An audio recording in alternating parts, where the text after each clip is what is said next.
ಮಳವಳ್ಳಿ ತಾಲೂಕಿನ ಹಲಗೂರು ಗ್ರಾಮದ ಚನ್ನಪಟ್ಟಣ ರಸ್ತೆಯಲ್ಲಿರುವ ಗಂಧದ ಗುಡಿ ಕ್ಯಾಂಟೀನ್ ಮಾಲೀಕರಾದ ಕುಮಾರ್ ರವರು ಪವರ್ ಸ್ಟಾರ್ ಪುನೀತ್ ರಾಜ್ಕುಮಾರ್ ಅವರ ಜನ್ಮದಿನದ ಅಂಗವಾಗಿ ಅರ್ಥಪೂರ್ಣ ಕಾರ್ಯಕ್ರಮವನ್ನು ಆಯೋಜಿಸಿದ್ದರು.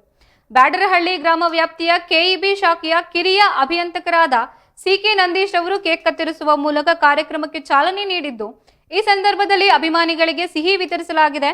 ಕಾರ್ಯಕ್ರಮದಲ್ಲಿ ಮಾತನಾಡಿದ ನಂದಿಪುರದ ಎನ್ಕೆ ಕುಮಾರ್ ಪುನೀತ್ ರಾಜ್ಕುಮಾರ್ ಅವರ ಸಾಧನೆಗಳು ಮತ್ತು ದಾನ ಧರ್ಮದ ಕುರಿತು ಸ್ಮರಿಸಿದ್ದಾರೆ.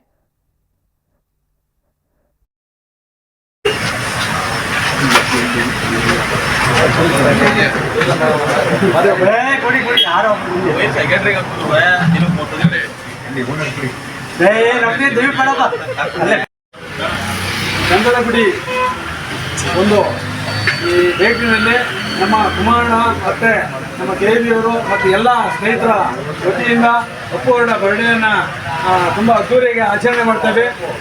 ಇವತ್ತು ಕೇಕ್ ಕಟ್ ಮಾಡೋ ಮುಖಾಂತರ ಮತ್ತು ಎಲ್ಲರೂ ಕೂಡ ಪ್ರಸಾದವನ್ನು ರೆಡಿ ಮಾಡಿ ಎಲ್ಲರೂ ಕೂಡ ಒಂದು ವ್ಯವಸ್ಥೆಯನ್ನು ಇವತ್ತು ಮಾಡ್ತಾ ಇದ್ದೇವೆ. ಇದಕ್ಕೆ ಸಹಕಾರ ಕೊಟ್ಟಂಥ ನನ್ನ ಎಲ್ಲ ಸ್ನೇಹಿತರು ಕೆ ಬಿ ಅವ್ರ ಮಾದ್ರು ಮತ್ತು ಜೈಸಾದಂಥ ನಂದೀಶ್ ಅವರಾಗ್ಬೋದು, ನಮ್ಮ ಗಂಧದ ಗುಡಿ ಮಾಲೀಕರಂಥ ಕುಮಾರಣ್ಣ ಆಗ್ಬೋದು, ಬಿಲ್ಡಿಂಗ್ ಮಾಲೀಕರಾದಂಥ ನಮ್ಮ ಮಹಾದೇವ್ ಅವರು, ನಮ್ಮ ಸಾಮಾನ್ಯ ಮಲ್ಲೇಶ್ ಅವರು ಮತ್ತು ಸ್ನೇಹಿತರಂಥ ನಮ್ಮ ಪಂಚಾಯತಿ ಅಧ್ಯಕ್ಷ ರಾಜಣ್ಣ ಅವರು ಮತ್ತು ರವಿ ಅವರು ಮತ್ತು ಶಿವಮೋದಣ್ಣವರು, ಹೀಗೆ ನೂರಾರು ಸಂಖ್ಯೆಯಲ್ಲಿ ಬಂದು ಜನ ಸೇರಿ ಈ ಒಂದು ಒಪ್ಪು ಬರ್ಡೇನ ಅದ್ಭುತವಾಗಿ ಅರ್ಥಪೂರ್ಣವಾಗಿ ಆಚರಣೆ ಮಾಡಿದ್ದೇವೆ. ಎಲ್ಲರೂ ಕೂಡ ಊಟದ ವ್ಯವಸ್ಥೆನೂ ಕೂಡ ಮಾಡಿ, ಎಲ್ಲರೂ ಕೂಡ ತಿಂಡಿ ವ್ಯವಸ್ಥೆ ಮಾಡಿ, ಎಲ್ಲರೂ ಕೂಡ ತಿಂಡಿ ವ್ಯವಸ್ಥೆನೂ ಕೂಡ ಕೊಟ್ಟು ಅದ್ದೂರಿಯಾಗಿ ಅವರ ಬರ್ಡೇಯನ್ನು ಮಾಡಿ ಕೇಕ್ ಕಟ್ ಮಾಡಿ ಒಂದು ಸಂಭ್ರಮವನ್ನು ಆಚರಿಸ್ತಾ ಇದ್ದೇವೆ.